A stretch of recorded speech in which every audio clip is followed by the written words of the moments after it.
Picture this. It's the 1950s. Britain's still recovering from the war, but there's a buzz in the air. The streets are alive with the sounds of reconstruction, and there's a palpable sense of optimism. People are hopeful, looking forward to a brighter future. Our boys won, and the pound sterling? It's the big cheese on the global playground. The victory wasn't just on the battlefield, it was in the banks and boardrooms too. The pound was a symbol of resilience and strength. Back then, the pound wasn't just money, it was a badge of honor. It meant something. It was a testament to the nation's endurance and its pivotal role in the world economy. People took pride in their currency, and it was a source of national identity. After the war, the world got together and said, "Right, let's set some rules for money." Leaders from around the globe convened to create a new financial order, one that would prevent the economic chaos that had preceded the war. That's how the Bretton Woods system was born. It was a landmark agreement that established the rules for commercial and financial relations among the world's major industrial states. The US dollar was king, but the pound was a close second, a royal advisor, if you will. The two currencies were the pillars of the new economic order, working in tandem to stabilize global trade and finance. Countries stacked pounds in their vaults like they were Fort Knox gold. The pound was trusted and sought after, a cornerstone of international reserves. British businesses were booming, selling everything from cars to clothes. The industrial sector was thriving, and British goods were in high demand worldwide. The nation was a hub of innovation and quality, and when they said, "That'll be a pound, governor," the world listened. The pound was not just a currency, it was a statement of trust and reliability in global commerce. But good times, like warm beer and sunny bank holidays, don't always last. The economic landscape was ever-changing, and new challenges were on the horizon. The world was evolving, and so too would the role of the pound in it. Fast forward to the 1970s, and America's feeling the pinch. The streets are bustling, but there's an undercurrent of anxiety. The economic landscape is shifting, and the average American is starting to feel the strain. Gas stations are crowded and lines are long, a stark reminder of the oil crisis that has gripped the nation. Vietnam War debts are piling up, and President Nixon's getting twitchy. The cost of the war is astronomical, and the government is struggling to keep up. Nixon, facing mounting pressure, knows something has to give. The nation's finances are in disarray, and the future looks uncertain. He drops a bombshell. The dollar's off the gold standard. In a bold move, Nixon announces that the US will no longer exchange dollars for gold. This decision sends shockwaves through the financial world, as the stability of the dollar is now in question. The news spreads like wildfire, and the implications are profound. No more swapping greenbacks for the shiny stuff. The gold standard, a bedrock of economic stability, is now a thing of the past. Vaults that once held the nation's wealth in gold are now just relics of a bygone era. The dollar is now free-floating, and its value is subject to the whims of the market. This, my friends, was the Nixon shock. The term captures the sudden and dramatic impact of Nixon's decision. People are stunned, and the economy is thrown into turmoil. Headlines scream of the crisis, and the public is left grappling with the new reality. It sent shockwaves through the global economy. The effects of the Nixon shock are felt far and wide. Stock markets around the world react with volatility, and economic uncertainty becomes the new norm. Business leaders scramble to adapt to the rapidly changing landscape. And guess what? The pound, our trusty sidekick, took a tumble. The British economy, closely tied to the US, feels the impact acutely.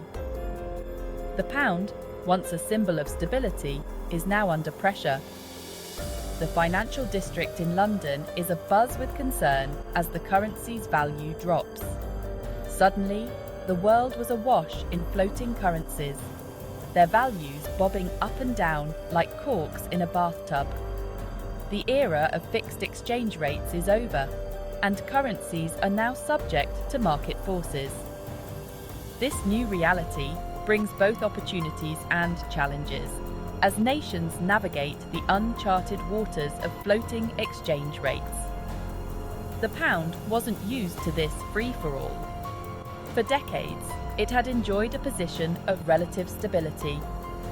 Now, it finds itself in a volatile market, where its value can change in an instant. The old rules no longer apply, and the pound must adapt to survive. It was used to being the strong, silent type. The pound had a reputation for reliability, a currency that could be counted on. But in this new world, strength alone isn't enough. The pound must be agile, able to respond to the ever-changing dynamics of the global market. But now, it had to fight for its place in a market that played by its own rules. The competition is fierce, and the stakes are high. The pound must prove its worth in a landscape where nothing is guaranteed. It's a new era, and the pound must rise to the challenge or risk being left behind. In 1973, Britain decided to join the Cool Kids Club, the European Economic Community, or EEC. It was a big deal. Free movement of people, goods, and, yes, money. The pound was now rubbing shoulders with the Deutschmark, the franc, and the lira. It was a chance to be part of something bigger, to flex its muscles in a new market. But there was a catch. Joining the EEC meant playing by their rules. The pound's fate was now intertwined with the ups and downs of the European economy. Remember those British factories churning out goods in the 50s? Well, by the 80s and 90s, things were changing. Globalization meant companies could hop on a plane or a container ship and find cheaper labor elsewhere. Suddenly, Made in Britain wasn't the only game in town. This shift hit the pound hard. Less manufacturing meant less demand for our currency, and to add insult to injury, those cheaper imports. They were often priced in, you guessed it, US dollars. Section 5. Divorce papers served. Brexit. Rocks the boat. Ah, Brexit. The word that's been on everyone's lips for what feels like forever. In 2016, Britain decided to do the unthinkable, break up with the EU. It was a messy, drawn-out affair. And the pound? It was caught in the crossfire. The uncertainty, the political wrangling, the endless negotiations. It all took its toll. Investors got jittery and the pound took a nosedive. Section 6. The city that never sleeps, but the pound does. London's uncertain future. London, a global financial hub, a city that never sleeps, except maybe on bank holidays. It's where billions of pounds change hands every day. But Brexit has left its mark. Financial institutions, once drawn to London's single market access, started packing their bags. Jobs were lost, and the pound felt the pinch. The city's still a major player, but its future is uncertain in a post-Brexit world. Section 7. Pounds, pence, and pandemics. COVID chaos hits hard. Just when we thought things couldn't get any weirder, 2020 hit us with a curveball. COVID-19. Lockdowns, travel bans, and a global economy spiralling faster than a dropped pint. It was chaos. The pound, already weakened by Brexit, took another battering. Businesses shut down, tourism dried up, and uncertainty reigned supreme. Section 8. Cheaper holidays, pricier Prada. The pros and cons of a weak pound. A weak pound is bad news, right? Well, it's not always that simple. Sure, it means our money doesn't go as far abroad. That trip to Disney World, expect to remortgage the house. But there's a flip side.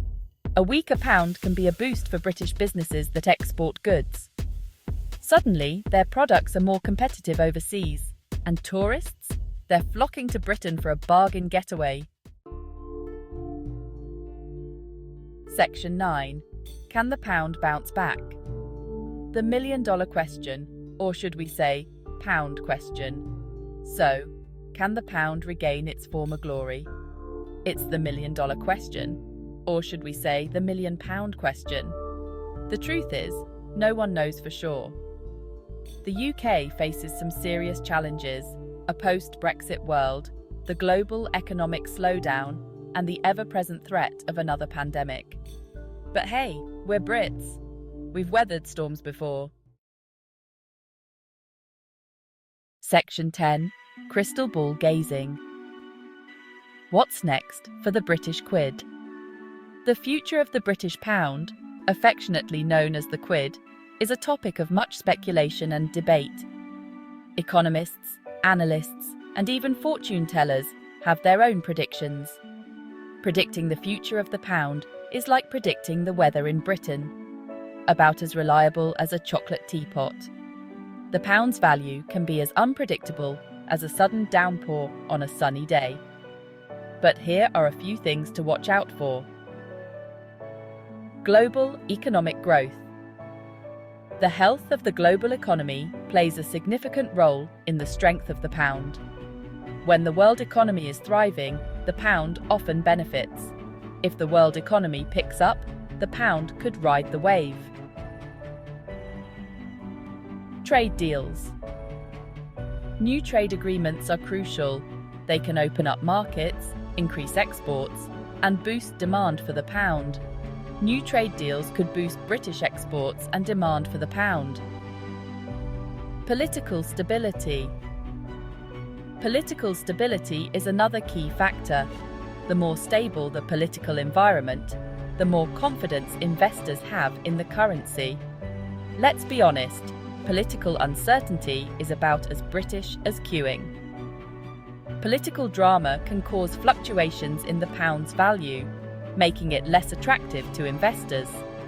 But the less drama, the better for the pound.